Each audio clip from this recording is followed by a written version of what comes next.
Do not delay nikah unnecessarily. Once nikah is ready, the two parties are happy, get that nikah done. So that any relation that happens between them thereafter happens in a way that is permissible. Remember that. Sometimes people say, no, my daughter is engaged. Brother, 3 years later, your daughter, no, she's engaged. I say, but brother, 3 years have passed. She had 2 abortions in the process. Do you know that? I'm not joking. I'm serious. My parents, you don't know what we know. They come to us for help when they cannot talk to you. I know. We cry when we see the children of the good people. Sometimes people we know. And they come to us, you know what, I have this problem and that problem. But sister, you are engaged to the man. How could this have happened? You know, my father told me you cannot marry now, you are still studying. My, Allahu Akbar. May Allah forgive us, really. Brothers and sisters, open your eyes. See what is going on. Ask the people what is happening. If you think we are not living in an era of hypersexuality, you are dreaming. You are dreaming. You are living in a dream world. We are living in the dirtiest society up to this age. There has never ever been a more hypersexual society than ours. Believe me, everything out there is about sex. And I'm saying this because I have to fulfill my duty as a scholar of Islam, to explain to the people what is going on out there and how we are heading in the wrong direction because we are living with blinkers. We don't even know what's happening. Ask your children in the universities what's going on. If you have a good link with them, they will inform you. Ask them. Tell them what is happening, or ask what is happening in the malls or in the shopping centers or at the workplace. You know, you can be the best and the most pious.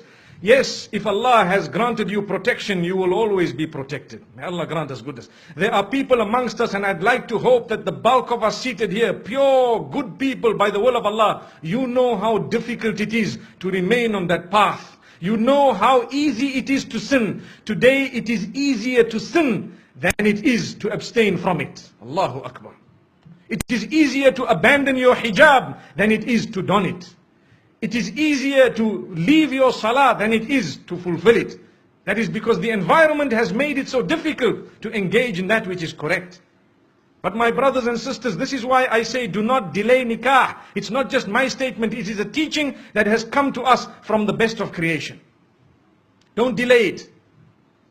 And at the same time, do not make it difficult in any way. We already spoke about the mahar, the dowry, or whatever else it is. Either way, don't be too demanding. And do not become a person who really makes it tough on their sons and daughters to get married. Because in that particular case, we will be held accountable in the eyes of Allah subhanahu wa ta'ala. Why is it that you as a parent did this to your own daughter? You doomed her, you punished her. And this is what you did to your son. You made him, you really made him leave the deen in totality. It brings me to one example, living example, where there was a young boy whose father was being so tough with him that, listen to this, he wanted to marry someone who was ready to revert.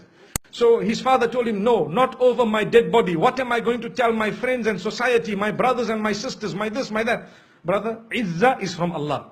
Your status is from Allah. If you had embraced this, it was going to be much better. So you can explain to your friends and your family, look, you know, I tried my best, but today's society, you know, sometimes the children are doing their own thing and we have to try our best, saddidu wa qaribu, to make the most of what it is and to guide them as best as possible. And you know, we will see how best they can manage. But instead of that, this father chose to say, over my dead body. So what did the son do? He asked for help from some of the scholars and so on, and sometimes there is a limited amount of help you could actually offer, because if a man is being stubborn, you cannot really win.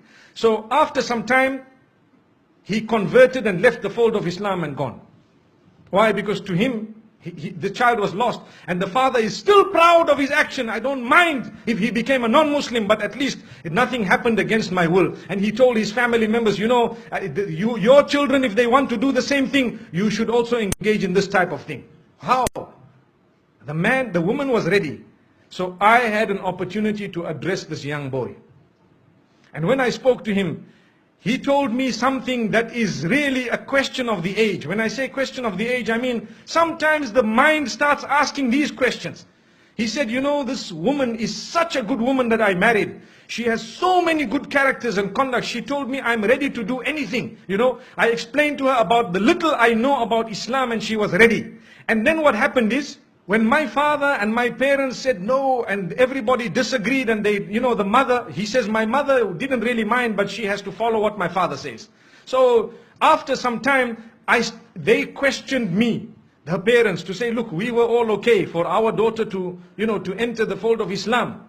Now, if she is not going to enter the fold of Islam, then why don't you enter our faith? So he said, yeah, it makes sense. You see?